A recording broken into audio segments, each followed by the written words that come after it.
Welcome to Illuminati Silver. We tell you the truth about silver. Today is Saturday the 18th of April 2020 and we're publishing our gold and silver weekly update for the week ending the 17th of April. Gold fell $3 from $1,688 to $1,685, having hit a high of $1,748 and a low of $1,678. So a weekly fall of just 0.22%. In sterling terms, gold finished the week at £1,347. That's down £9. And in euros, it closed at €1,548. That's up €4. Silver fell 20 cents from $15.41 to $15.21, having hit a high of $15.88 and a low of $15.06. A fall of 1.3%, compared with gold's fall of 0.22. In sterling terms, it closed at £12.17. That's down 20 pence. And in euros, it closed at €13.99. That's down 0.10 euros. The gold to silver ratio rose from 109 to 1 to just short of 111 to 1. The Dow Jones closed on Friday at 24,242, up 704 points on the day and up 523 points on the week. The S&P 500 closed at 2,874, that's up 75 points on the day and up 85 points on the week, and the Nasdaq closed at 8,650, up 117 points on the day and up 497 points on the week. This week's rise has on average created an overall monthly rise of around 25% for each index. Brent crude closed at $28.08, down $3.30. And WTI crude closed at $18.27, that's down $4.49 on the week.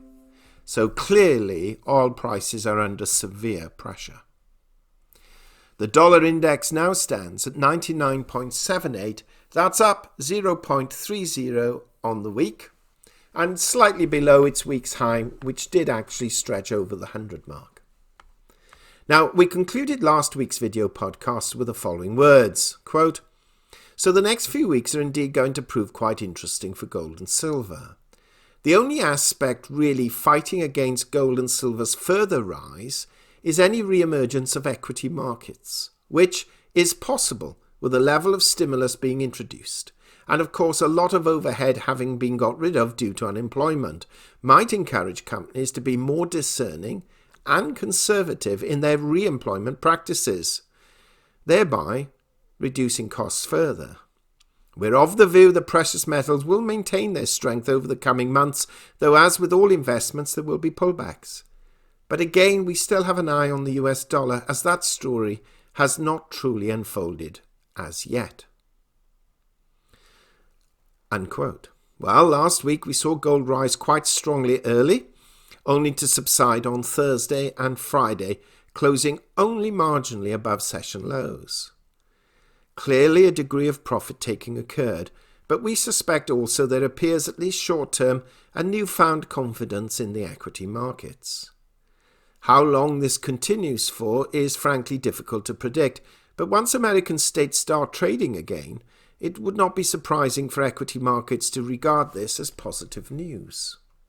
That said, we should not miss the fact that on Tuesday gold rose to a 7-year high, where technical analysts are now quoting $1,747 as clear resistance. This represents our April highs. The 10-day moving average of 1685 is currently where gold appears to be consolidating and offering a degree of support, though there is stronger support at the 50-day EMA at or around the 1630 level. The technicals are painting a slightly negative picture in that short-term momentum has turned negative, but with medium-term momentum remaining positive, thereby this conflict suggesting a degree of consolidation. Now, this could represent a good buying opportunity if one is light in gold holdings and taking the view that gold will rise to $1,800 and possibly $2,000 this year, according to some at least. or by the end of next year, which is our most likely scenario. Now, silver tracked gold from Tuesday onwards, attempting to get through the $16 level, but failed. We've frequently stated that silver will have its day, but for the next few weeks we envisage it will still lag gold. When industrial production does eventually begin to pick up, then we shall see silver decouple from gold, but we do not believe that time is yet.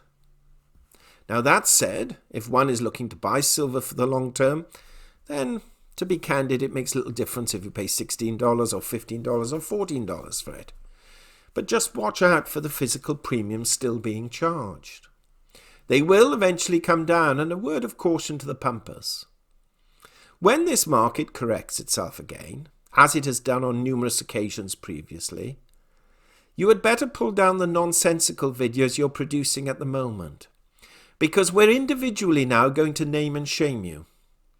It's not something we particularly want to do, but we think it's abhorrent that they are still pushing the headlines of $10,000 gold potentially being almost imminent, and silver going to surpass gold multifold.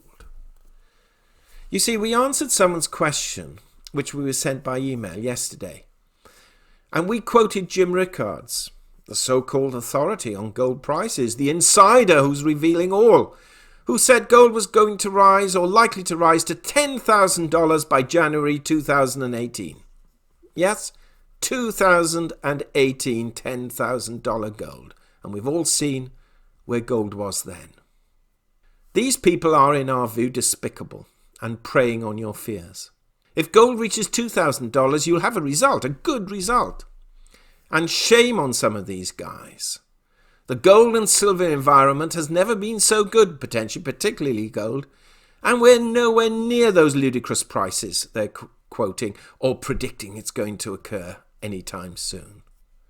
This is why, you see, these people operate in this deregulated industry. If they were regulated as equity and investment advice is in the United Kingdom, at best they'd be struck off and at worst imprisoned. Anyway, the main economic news of last week, and we covered this in previous videos during the course of the week, were the truly appalling retail sales figures announced on Tuesday, showing a decline of 8.7%, and industrial production figures announced the same day of minus 5.4% for March, and these inevitably led to precious metal prices peaking that day. The weekly jobless claims announced Thursday showed an additional 5.25 million added to the unemployment register, which now pushes US unemployment up to the 22 million mark. But it does seem that markets factored this piece of bad news in, or perhaps felt it overdid the bad news response on Tuesday. Now, all that said, the figures are simply terrible. And economists, even today and yesterday, have suggested that unemployment in the United States could breach 30 million, and soon. Whether that's the case, we shall have to wait and see. But the unemployment position does not look good.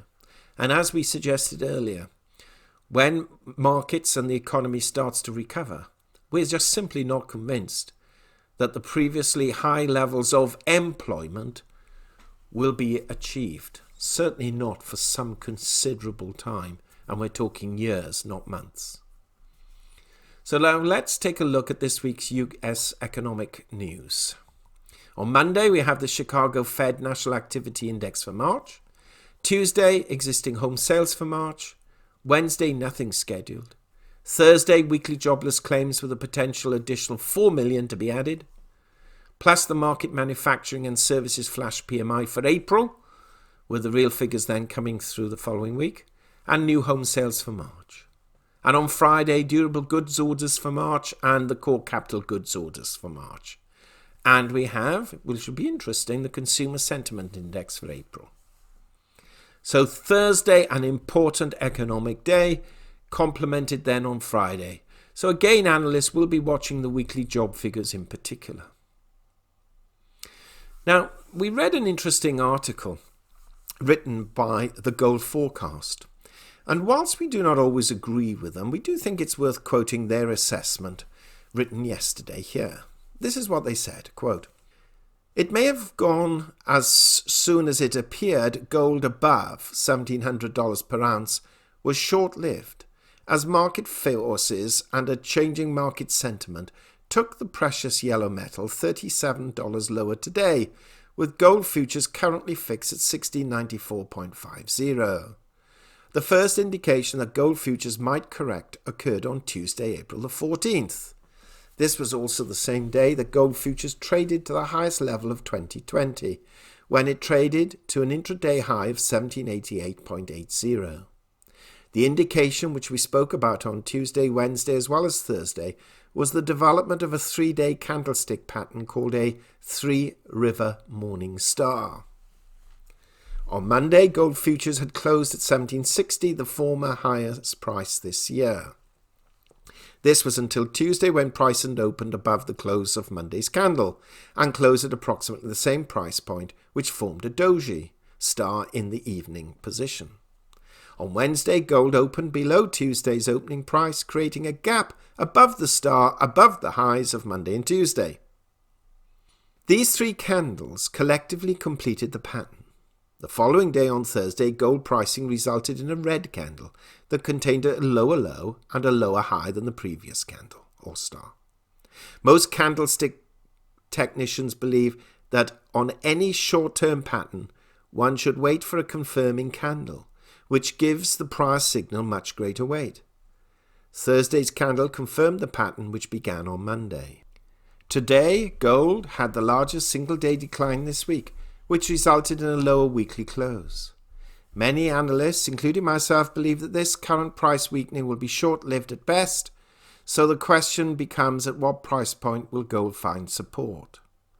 Based on our technical studies, now that gold has broken below 1708 per ounce, which is the 38% Fibonacci retracement, should gold continue to trade under pressure next week, the most likely targets are the 50% retracement of 1682.90, with major support at the 61% Fibonacci retracement, which occurs at $1,657.